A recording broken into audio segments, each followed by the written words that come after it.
Overtime spending in Charleston County's EMS department and detention center soared nearly $4 million beyond 2024 budgeted amounts, leaving public safety employees potentially overworked and understaffed. Documents show some paramedics earning double their base salary and detention officers working up to 16-hour shifts amid critical staffing shortages. Live 5's investigative reporter Emily Johnson dives into the costs and asks the question, how could this many hours of overtime impact public safety?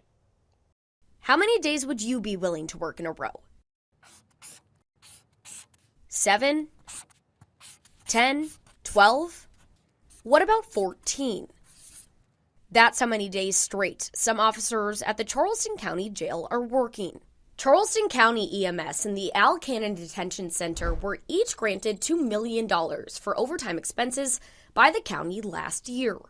But at the end of 2024, EMS spent $1.4 million beyond their overtime budget, in the jail over $2.5 million, adding up to a combined over-budget total of $3.9 million.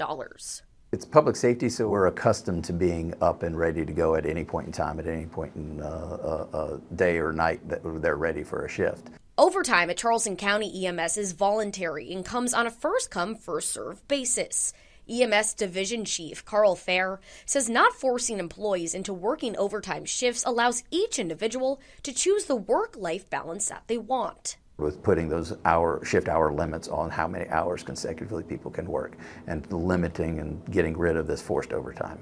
That is a huge thing. You know, that's not commonplace in all across public safety. But top paid paramedics in the department are making more than their base salary in extra hours, with some making $90,000 a year in overtime alone.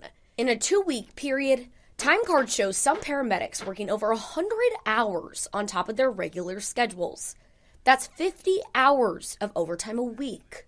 How could that level of overtime potentially impact public safety? It's an employee's selection and decision as to what hours they work. And of course, it's not also identifying where those hours are being worked. Fair explains depending on an employee's shift, hours are capped and they're required to have 8 hours off before returning to duty. The most of them are 12-hour shift schedules, so those employees are not allowed to work more than 16 hours consecutively. After that point, they're unquestionably done, and then we put them out of service. Officers at the Charleston County Jail are required to work a minimum of 12.25 hours of overtime each pay period. Timesheets show top-paid deputies in overtime working 14 days straight without 1 day off in between. Employees are also working long days with 16-hour shifts noted on time cards. The Charleston County Sheriff's Office, who is in charge of the jail, refused to interview on the overtime amounts. The agency released a 14-sentence statement in response to our story, saying in part that it should not be a shock to the community that overtime amounts are associated with keeping the jail staffed and secured at all times. CCSO cites the jail being severely understaffed as a reason for the overtime overflow. 96 positions currently remain open and unstaffed inside the Charleston County Jail. Because of the understaffing, CCSO says it's operating below budget in the current year for salaries and wages. Looking at the last 5 years, understaffing has remained a problem with 110 positions available in 2023. The jail has remained down at least 84 employees since 2020. Charleston EMS has also faced understaffing in recent years, with 8 EMT and 8 paramedic positions open in 2023. But the department has since fixed its understaffing problem, with the agency being fully staffed as of last week. Is this much overtime normal, or has it been because of the understaffing? No, so it's public safety, so anytime it's in public safety, there's just inherently going to be overtime.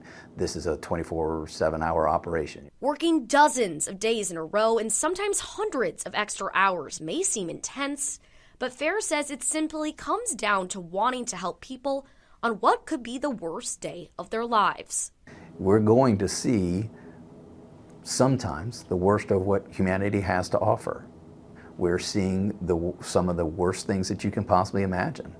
And that can take a toll on people. And as responders, we are trained as to how to deal and cope with that safely, and that takes a mental toll on people, whether you're working overtime or not. For Live 5 Investigates, I'm Emily Johnson.